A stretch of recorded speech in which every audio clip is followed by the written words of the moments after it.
What's up, summoners? King Blair here. With Remnant Riolet being the current Mystic Banner hero rerun for these 2 weeks, I wanted to do a discussion on him because a lot of people tend to say that he needs a buff, and I personally disagree with that statement. I use him all the time, and I think he's doing pretty good as of right now. In the future, maybe, but I think he's actually a pretty solid unit. So we'll talk about him a little bit, whether or not he's worth it, kind of the banner hero for it. We'll talk about the builds and how you could actually build them, and then we'll actually go over what he actually does, and then ultimately talk about whether or not does he need a buff. So if you like the video, make sure you like, subscribe, and Discord server, link in the description. As always, I'll make chapters so you can skip around and you can actually see the different sections, so that if you only want to see one part, you can just go directly to that part. But without further ado, let's get right into it. So first, should you pull Remnant Riolet? First, with every rerun, I will always suggest you wait until the new unit is announced, and that will happen in about 3 days, right? It's gonna happen. It's just a matter of waiting, right? So make sure you are at least waiting until they announce what the new hero is going to be this upcoming Wednesday, so you can see the kit and then decide for yourself if you really want Riolet. Now, as far as is he worth your pity?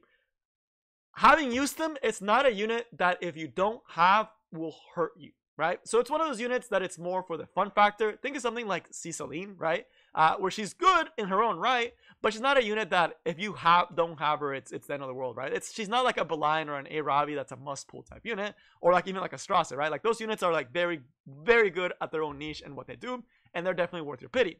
Riolet, not necessarily worth your pity unless you really like him, but that doesn't mean he's actually particularly bad. So should you get him? If you like him, he's actually pretty fun. And if you like the discussions, I will also be making a video before his banner's up, after the other hero is there, of a full guide on Riolet, because I actually think he deserves it. So I'll actually be going pretty detailed with the editing on that one. And actually showcase him a lot more there, so that I can actually show you guys the different builds and the different situations where you would actually use them. But with that out of the way, with me telling him, he's not a must-have unit. That's a fact, right? He's not a unit that you have to have. The thing is, it's very high investment, so it's a unit that if you want to do good, you're gonna have to like go pretty hard for him, right? So now let's actually talk about the 2 builds that he can actually run and some stat lines for you to try to start going for. Of course, there's better Riolets out there, there's worse Riolets out there. It's give or take. But this is my particular Riolet, the one I've found the most success with for my particular drafting style, and I'm a bruiser / aggro player. In case you haven't watched the streams, and I do use him very frequently on streams if you ever want to see him in Ashkin as well. But as far as Remnant Riolet, this is the current build that I'm running for him. For the speed build, the 250 speed is very nice because it takes away some of the counters that he does have, such as a Hawk, right? Or even things, and can also make him an opener, right? A lot of people expect him to be slow. So the fact that he's fast and can outspeed things like Mediator Cowrick, some Landies, and a lot of different heroes that people normally wouldn't expect you to be outspeeding, like even Beline and Fallen Cecilia, does help out a lot to be able to open with that damage. That does mean, though, that because he's speed and he's squishy, he's going to be dying a lot quicker, and a lot of the times he's going to be just a 1-for-1, right? And a lot of times that's how you have to see Riolet. He's going to be a 1-for-1 hero. But there's going to be the first build making use of his high damage S3 that we'll cover in a second, as well as having really good speed on him and really good attack to actually be able to put one-shot pressure, right? So that's going to be the Riolet, and yes, he's going to be SSS for me. The other build that a lot of people do tend to use on Riolet is going to be the Lifesteal build. This is more for very bruiser, chunky, monkey type drafts. You typically will see the Riolets have a little bit higher than 3600 attack with this type of build. They will usually try to get him to 3800 and around 200 speed for the Lifesteal type build. And again, you don't particularly have to give him pen set. He can work with a crit set. He can work with immunity set. But pen set just pushes him to the next elevation in terms of damage and to what he can actually do. But the Lifesteal build is actually trying to be there for a lot longer. It's punishing low damage teams with Force AoE. Really good into the line if you do have Ruel or another hero that can keep him alive on top of that, because it will make it so he won't die, he'll get those stacks, and he'll be surviving and potentially one-shotting a team, right?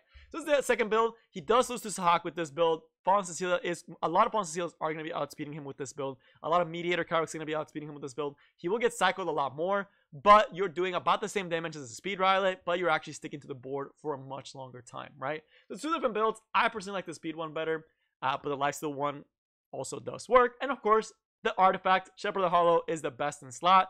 It's the best one you can put on him.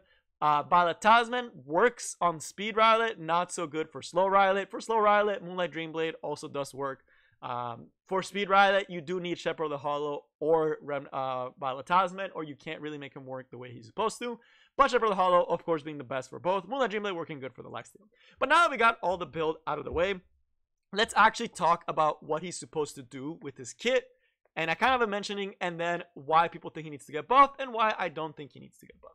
So as far as this kit and what he essentially does, it's going to be actually relatively squishy, right? He's going to be a relatively squishy unit that does very, and I mean very high single target damage and has some survivability, right? The S1 is big damage with a decreased hit chance. The S3 is just big damage with penetration that gives him an attack buff before the attack, making the damage even bigger. And then the S2 gives him evasion, essentially evasion buff at the start of the battle and every time he takes a turn, right? So he's essentially just going to be a one-shot unit that is trying to stick on the board and just do high single target damage and poke the opponent down. It is very simple, right? When you compare to something like A Ravi, you know, A Ravi is also doing very big single target damage, but A Ravi also revives, A Ravi also heals herself, A Ravi also CR pushes, right? So it can seem like, okay, you're not selling me on Remnant Violet being like this super insane unit. But at its core, what he's trying to do is just do single target damage while being an annoying DPS to take down. That's it, right? There's a lot of units that do feel this niche, but that's going to be it for him. But his damage is insanely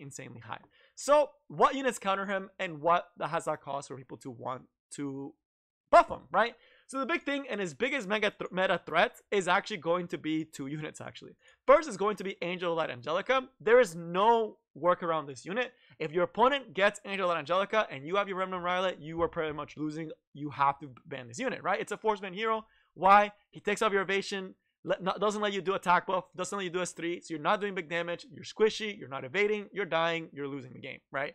Very simple at her core. She doesn't hit, so she's guaranteed to get the strip.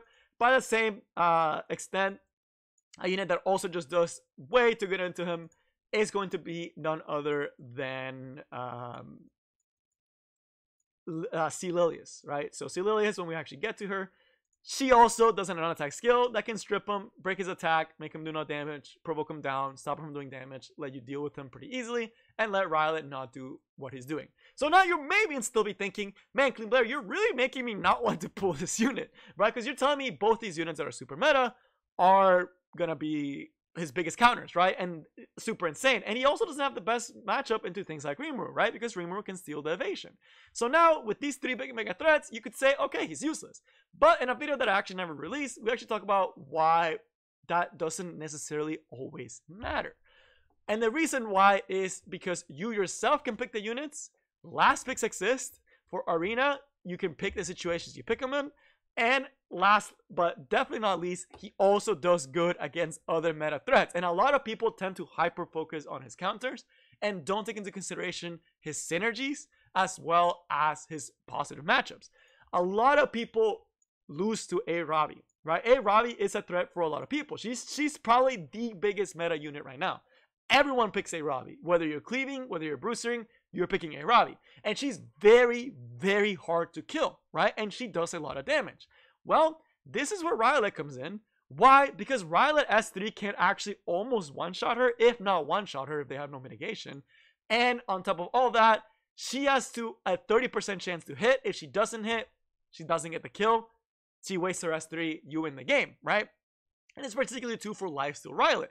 Lifesteal Riolet is actually going to be one of A Ravi's best counters, right? He does incredibly well into the A Ravi matchup because he can actually kill her even if the A Ravi is pretty bulky, right? And the Riolet, for the speed one, tends to outcycle her, and you usually do pair him up with things like Ruel and FCC to make sure he can do his job, right? And be able to take down the A Ravi. So that's something that a lot of people neglect. He actually does have an incredibly good matchup into A Ravi, and it's one of the few ways I'm actually able to deal with her. The other one that a lot of people pre-ban is actually going to be none other than Belian. Belian's another unit that gets destroyed by Riolet. Why? Belian is a light type unit that is forced to AoE. So the first thing for the speed Riolet, because she's light, you get that extra 15% damage. A good Riolet should almost be able to one-shot the Belian, and your follow-up should easily be able to kill her. Or you have someone going first, and then you have the Riolet, your Riolet is going to be killing the Belian, right? My Riolet does to Belians like 23, 24k with no mitigation, and does around 20 to 21k with mitigation. Any hero following up is going to end up just finishing her off with an S1, and that's with mitigation, right? That's how much damage Riolet can do to a Belian. And if you take her out the fight turn 1, they lose a massive unit, and a lot of teams only have one other DPS you need to worry about, So then you just have to slowly kill them, right? And if you're willing to Rise Steal Riolet, not only are you able to one-shot Belian, but if you are unsuccessful in one-shotting, she's forced to AoE, which means she'll be hitting your Riolet, which will mean she will be giving you stacks that you'll be able to use to get another S3 in, right? So overall, Riolet really good into these two heroes that a lot of people tend to neglect, that are very, very meta, very, very prevalent, and very, very annoying. He also does really good into Mediator Cowrick teams because, again, a lot of Mediator Cowrick teams pick him and 3 DPSs, right? A lot of times you're able to slap on that Riolet and one-shot a Charlotte, one-shot a Seaside Bellona, right? You're able to just come in, take a unit out the bat, right? And because you don't need souls, you don't really care about Belian either. So really, really good matchup when there's no mitigation and into those very meta type units, assuming you get the proper support for him. So all in all, what would be the why do I think he doesn't need a buff? Well, unlike a lot of heroes that really need a buff, Riolet's actually in a really good spot. He shines in some scenarios when the opponent doesn't have much mitigation, where you're able to just one-shot a unit out the gate and you're able to just sustain from there with the team, your pair-ups, and just win off of the advantage that you got from that initial kill, right? And even if he doesn't dodge, if you're running the speed one, if he doesn't dodge, you win 1-for-1, right? And a lot of people want him to be like this soloist, like a Violet. He's not Violet, right? Don't compare him to Violet. The more you compare him to Violet, the more you're not gonna understand how he actually is supposed to function, and that could lead to, of course, thinking he needs a buff, right? Is there a lot of things that can strip him and make him have a bad day? Yes. Is there a lot of units that he can kill out the gate? Absolutely. So he's actually in a really good balanced spot. I would say he's around the same spot as Emo Celine, where you have a unit that is really good in certain situations whenever you need a one shot or there's little mitigation, and really bad when the opponent is playing control and cleaving because they have ways to actually deal with you, right? So it's a balanced unit. He does insane amount of damage. I think he's one of the best heroes to have, even later in the draft, just picking where the opponent can't just slam you with AOL. He does us incredibly, incredibly good, and he also does incredibly good with both AOL and Belian. But that is going to be it for Riolet. Again, I really don't think he needs the buff. I also think he's in a solid spot in the future. If they keep releasing Belians, or not Belians, if they keep releasing AOLs, then yeah, he may need a tuning, right? He definitely might need some tuning in the future, right? Because definitely AOL does a really good job at keeping him down. The Celilius does a really good job at keeping him down.